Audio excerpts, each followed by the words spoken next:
syllabus of third unit.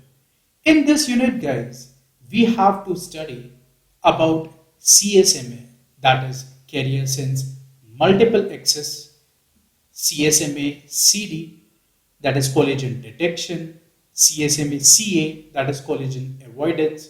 What are the different controlled access techniques are there, as like your reservation, polling, token passing? Then we have to study channelization, that is your FDMA, TDMA, CDMA. And after this, we have to study about IEEE Ethernet standards, as like a series of 802 point standards.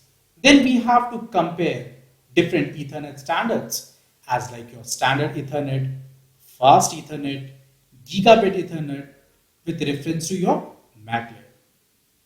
Guys, for this unit, we are going to use a reference book, that is of data communication and networking of BA 407.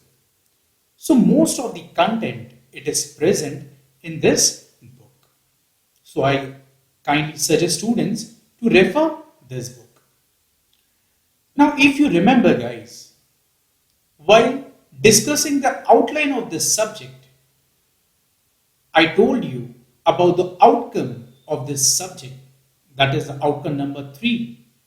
So here it is a mapping of outcome for unit number 3, that is compare different access techniques, channelization and IEEE standards. So in this unit, basically, what are the objectives, why we have introduced this unit in your syllabus? So basic aim to introduce this unit so that students should be able to understand what is random access techniques, what is controlled access techniques, then what is channelization, what is different Ethernet IEEE standards are there. And after finishing this unit, the students would be able to understand random access techniques as like your CSMA, CSMA CD and CSMA CA. Along with this, they would understand the controlled access techniques like your reservation, polling and token passing. They would also understand the channelization, the protocols that we use in your cellular telephony, as like your FDMA, TDMA and CDMA. Next, they would understand the Ethernet IEEE standards. So students, today we are going to study about multiple access techniques. Then what are the types of this multiple access techniques? And one of the type, that is a random access technique, we are going to see in today's module. So guys, multiple access. Now, when the nodes or the stations, they are connected and they are going to use a common link, a common medium, which is called a multi-point or broadcast link. We need a multiple access protocols in order to coordinate the access to the link. And the problem of controlling this access to this medium is similar to the rules of speaking in assembly or in your classroom. As like guys, these are the procedures that guarantees the right, and it ensures that two people, they don't speak at the same time. They should not interfere each other, they should not interrupt each other, and they should not monopolize the discussion, and so on. So many protocols have been devised to handle, to access to your shared medium or link.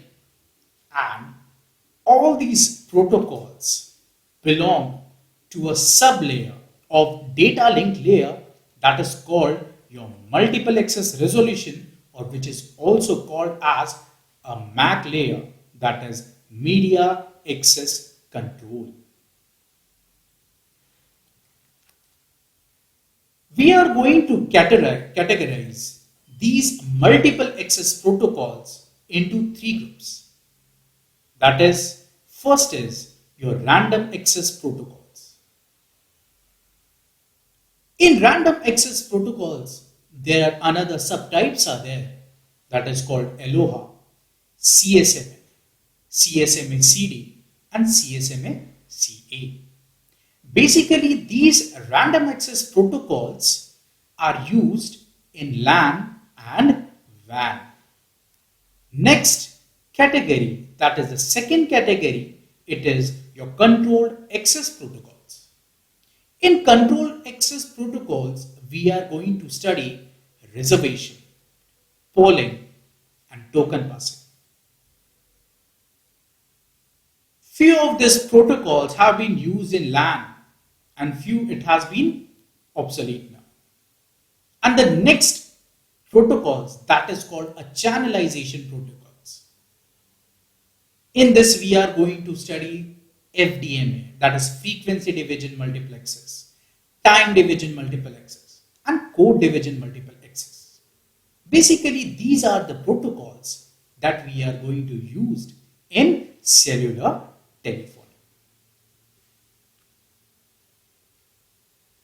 So random access. In random access, which is also called as contention methods, no station is superior to another station and none is assigned the control over the other.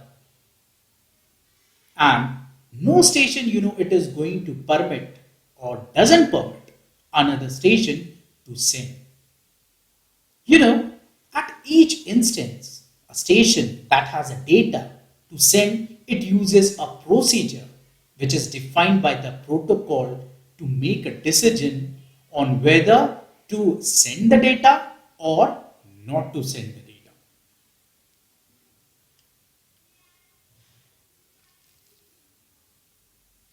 In random access methods,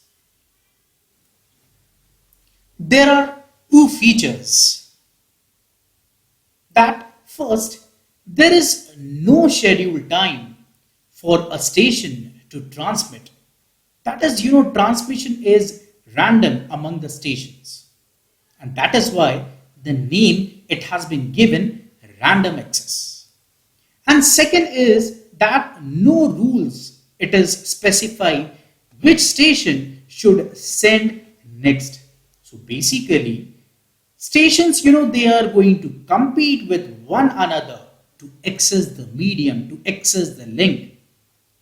And that's why these methods are also called as contention method.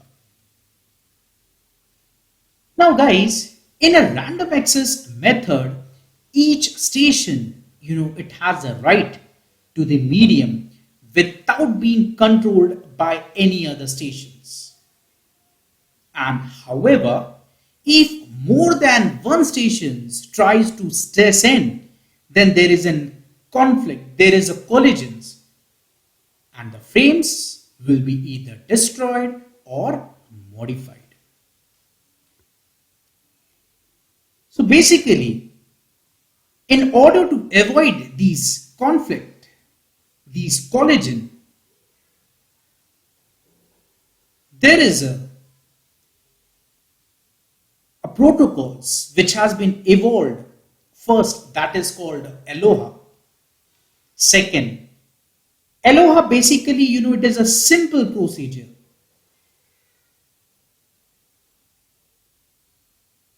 And CSMA, that is carrier sense multiple access. These are the improved method. Again, this CSMA method, it is again evolved into two parallel methods. That is carrier sense multiple access with collision detection, that is CSMA CD, and Next is carrier sense multiple access with collision avoidance, that is CSMA-CD. So basically guys, in your syllabus, you have to study about CSMA, CSMA-CD and CSMA-CA. But in order to understand your CSMA, first we would understand in very short, in very brief, that what is LOHA. So basically guys, LOHA, it is the earliest random access methods which was developed at the University of Hawaii in early 1970. And basically this LOHA method, it was designed for a radio LAN, that is wireless LAN. Now this LOHA, it is called a pure LOHA. You can see from the stations, there are 4 stations are there. Station 1, 2, 3 and 4. Now these 4 stations that compete with one another for access to this shared media. And you can see from the figure, each station, they are going to send the 2 frames. Station 1, frame 1.1 and 1.2, station 2, frame 2.1 and 2.2 and so on. So there are total 8 frames are there. 1, 2, 3, 4, this 5, 6, 7 and this 8. So some of these frames, they are going to colloid. This is the time duration. The duration at which these frames from different stations, they are going to colloid. And this figure, it shows that only 2 frames, that is frame 1.1 and frame 3.2, they are going to survive. And also at this duration, frame 2.2 and frame 4.2, it is they are going to colloid. 2 frames are going to colloid. So out of 8, 6 frames are colloid, that is get lost, and only 2 frames they can reach the receiver successfully.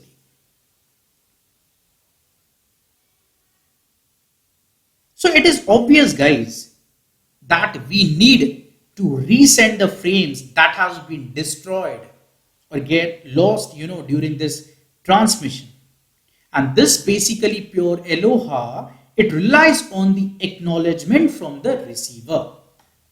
So when a station, suppose it is going to send a frame, it expects the receiver to send an acknowledgement.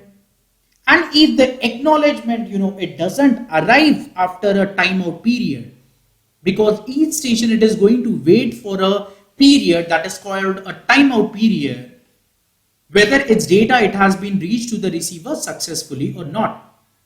But during that timeout period, if they have not received the acknowledgement, then this station, they are going to assume that the frame or the acknowledgement, they has been destroyed.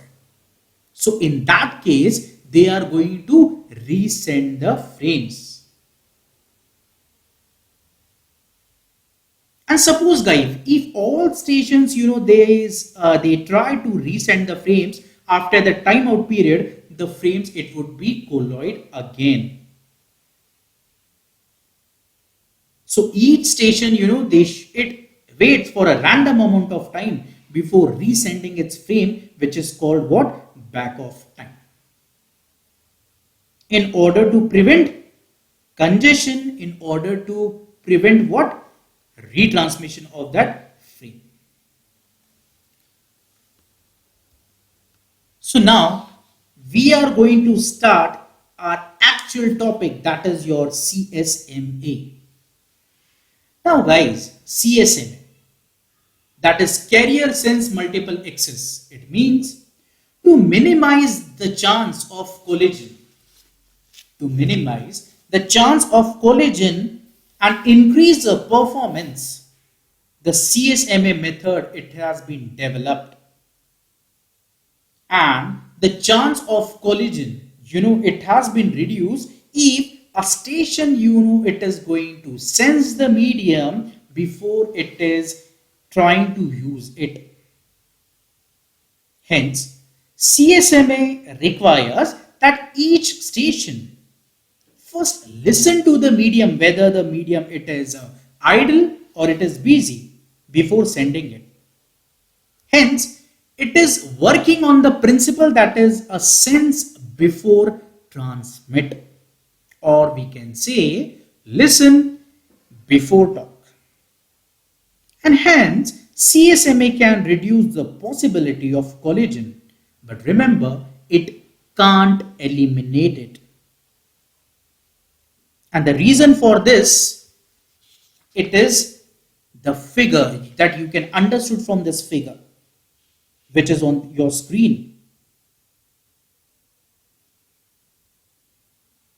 You can see from this figure that stations are connected to a shared channel. There are 4 different stations are there: A, B, C and D. And the possibility of collision, it still exists. Because of what? Because of propagation delay. That when a station it is going to send a frame, it takes some time, although it is short, but for the first bit to reach every station and for every station to sense it. So station may sense the medium and find it idle only because the first bit sent by the another station has not yet been received. Suppose at instant time t1, station B, it is going to sense the medium and it is going to find its idle, so it is going to send the frame, right? Now at time t2, this is a time t2. At this instant, and over here, remember guys, T2 is greater than your T1. So station C, it is going to sense the medium and finds it idle because at this time, the first bit from the station B, C, it has not reached at instant time T2 to station C. So station C, it thinks that medium is what? Idle. So over here at instant T2, station C also sends a frame. And then a frame from the station B and the frame from station C, they are going to collide and both frames are destroyed.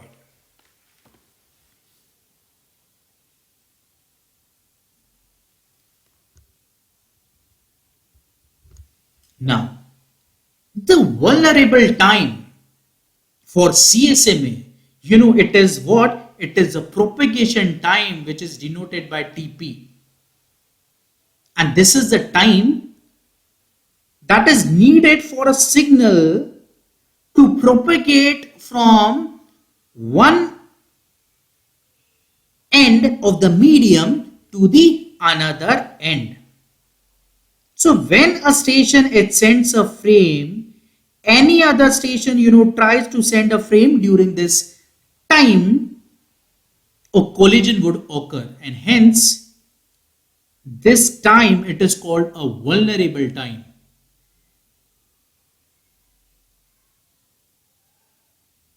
But if the first bit of the frame it is going to reach the end of this medium, and every station will already have heard that the bit and will refrain from the sending. They are not going to send the frame because the first bit it has been reached through station B, through station C to station D. So no in between stations, they are going to send the frame. And the leftmost station, that is A, it is going to send a frame at T1. And which reaches the rightmost station, that is D, at a time T1 plus TP. That is T1 plus TP. What is TP? It is your propagation time.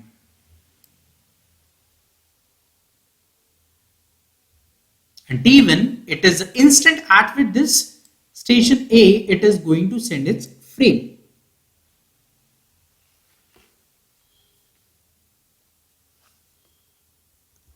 Now, what should a station do if the channel is busy? What should a station do if the channel is idle? So guys, there are three methods it has been devised to answer these questions. That is your one persistent, non-persistent, and third it is your P persistent. This figure,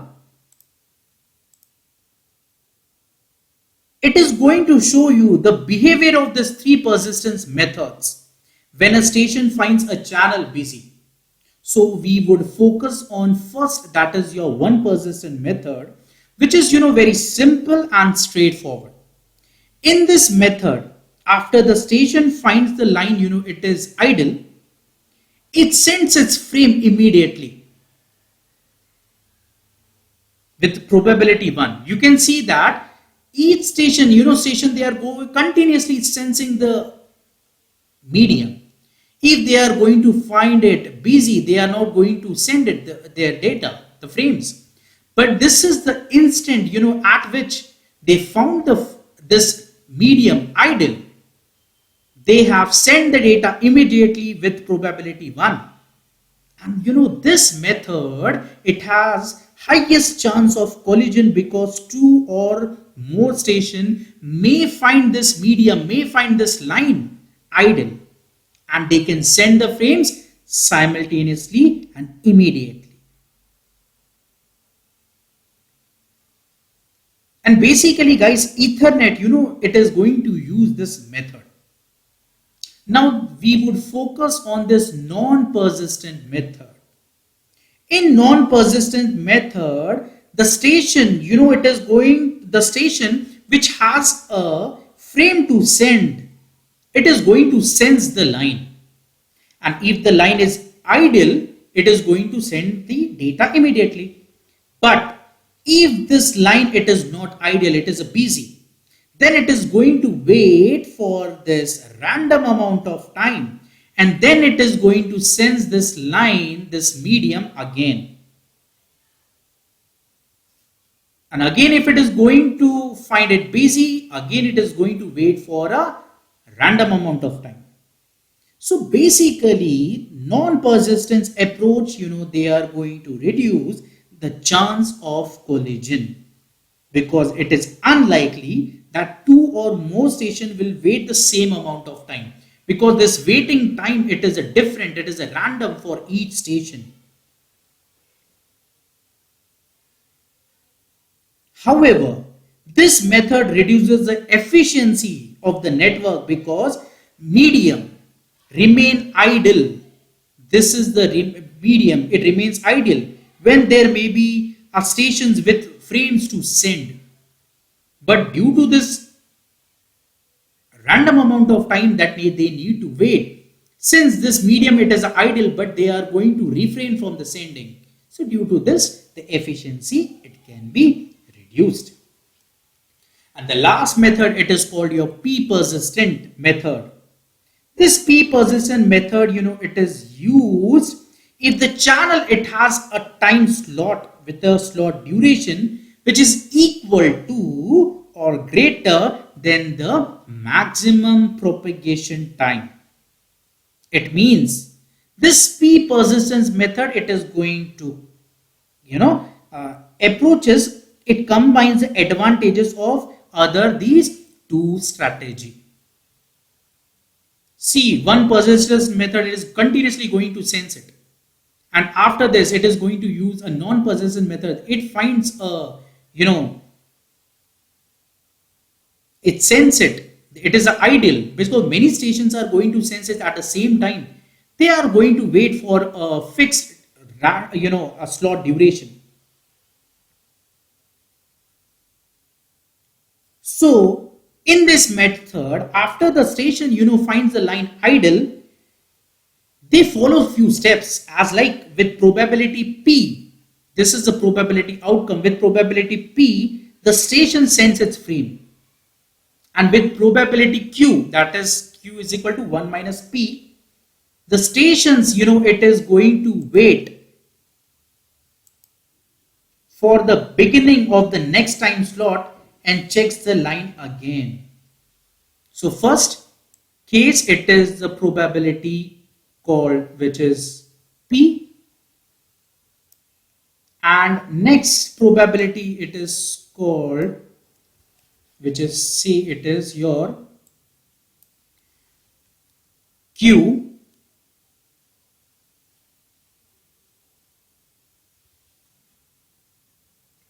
which is nothing but your 1 minus P,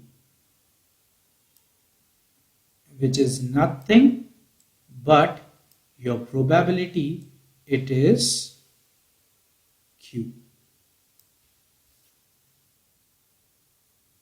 And if the line after that it is idle, then again it goes to step 1. And if the line is busy, it acts as though a collision has occurred. It uses some back-off procedure.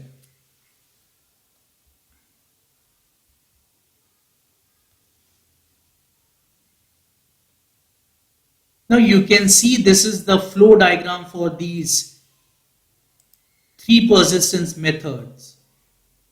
That what we studied, how we are going to represent it in the form of your flow chart.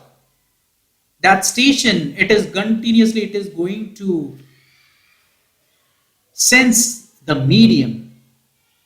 If it is busy, it is again going to sense the channel.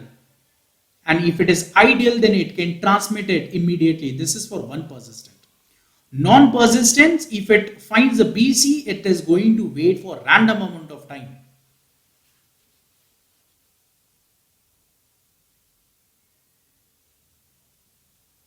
And if it finds idle, that is, it is a non-persistent, then it can transmit the data. And this is your P persistent. It means the channel, it is going to continuously it is going to sense the medium if it is busy, and then if it finds its ideal, then with the probability outcome which is less than that P, it is going to wait for a slot that is a fixed time duration, which is equal to or this greater than the maximum propagation time. And after that, again it is going to sense the channel. If it is idle, then according to this probability outcome, it is going to send the data. And otherwise, if it is still found it is a busy, then it use what? Back off process, as like your collision, it has been occurred. Now, CSMA CD, that is a carrier sense multiple access collision detection. Now, CSMA method, guys, it does not specify the procedure following a collision. So, CSMA CD, it makes the algorithm, had to handle this collision. So, in this method, a station, it is going to monitor the medium after it sends a frame to see if the transmission was successful or not. If so, the station is finished, and if however there is a collision, the frame it has been sent again. So we would understand this CSMACD by means of this diagram. So suppose guys at instant T1, station A, it has executed its persistence procedures and it is going to start sending the bits of its frame C. And at time T2, station C, it has not yet sent, it has not sent this first bit which is sent by the station A, because it is going to reach station C at instant T3. But before T3, at instant T2, station C, it is going to sense the medium and it finds its idle, and it is going to send or start sending the bits in its frame, which propagate to both the side, that is left and right. This right and left. So collision, it is going to occur some time after this T2. You can see that after T2, the collision, it has been occurs of bits from station A and the bits from station C.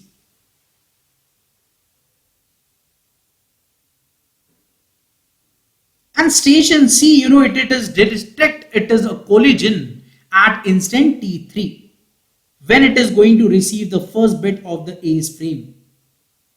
And station C, then immediately it aborts its transmission. And station A, it is going to detect the collision at instant time T4, when it receive what? First bit of C's frame, and it also immediately stops the transmission. So we can say from this figure that A transmits for the duration T4 minus T1, and C, it is going to transmit for a duration that is T3 minus T2.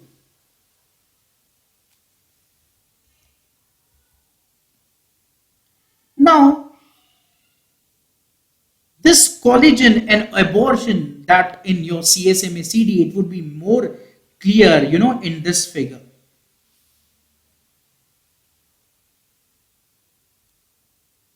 You can see from this frame, this is a part of A frame. It has been sent at instant T1, the first bit of the frame from A sent at instant T1. And this is the instant that is after T2.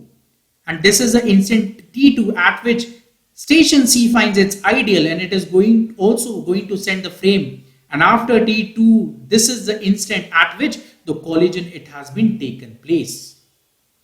Now the first bit of frame A, it has been received by this station C at instant T3. So as soon as it is going to detect this collision, it is going to abort its transmission. So it is going to send the frame for the duration T3 minus T2. And the first bit from the station C, it has been reached at instant T4. And at T4, it is going to detect the collision and it is going to abort the transmission.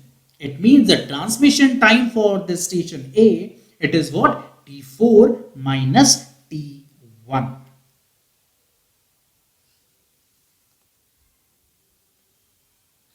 So what should be the minimum frame size, guys? Now, for CSMACD to work, we need a restriction on this frame size. Before sending the last bit of the frame, the sending station must detect a collision, if any, and should abort the transmission. This is so because what happened, guys, once the entire frame, it has been sent, the station, they don't keep the frames and they doesn't monitor the line, for collision detection once the entire frame, it has been sent. Hence, the frame transmission time, we can say it as, TFR. the frame transmission time, that is your TFR,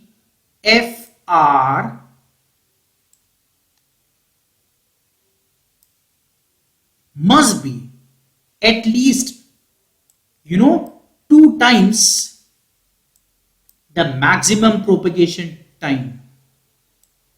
That is, it should be twice of TP. What is TP? It is a maximum propagation time. So this formula, that it is a frame transmission time, it should be at least equal to the twice of your TP in order to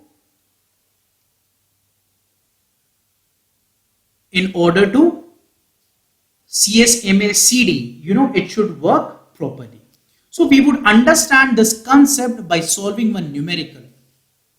So let's see one numerical. A network using CSMA CD, it has a bandwidth of 10 Mbps.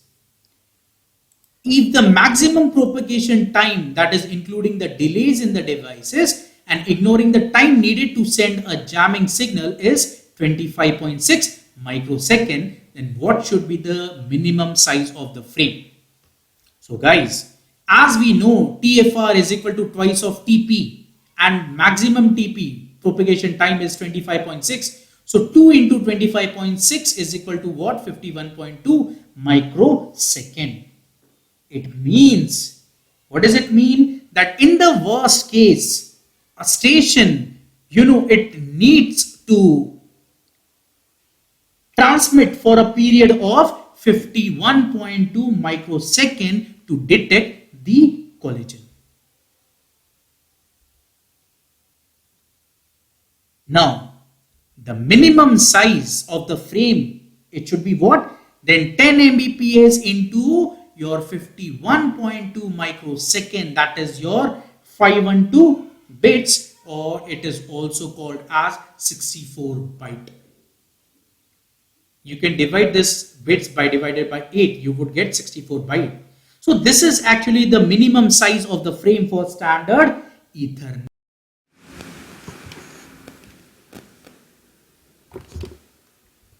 So students, in today's lecture, we have seen what is multiple access. What are the different multiple access methods are there? As like, in your random access methods, Aloha, CSMA, CSMA CD, CSMA CA. Then we have seen the control access types, that is reservation, polling method, token passing. And third type we have seen, it is your channelization, FDMA, TDMA, CDMA. And we have discussed about two techniques of random access methods, Aloha and CSMA. In CSMA, we have seen the three persistent methods, one persistent method, non-persistent method, and P, that is a probability persistent methods. So here it is assignment. So please note down this assignment. And you have to submit your assignment to my mail. In next module, we are going to study the remaining topics of random access techniques, remaining methods, your CSMA CD and CSMA CA, that is collision detection and collision avoidance. Here it is my email address. You can post any questions or feedback.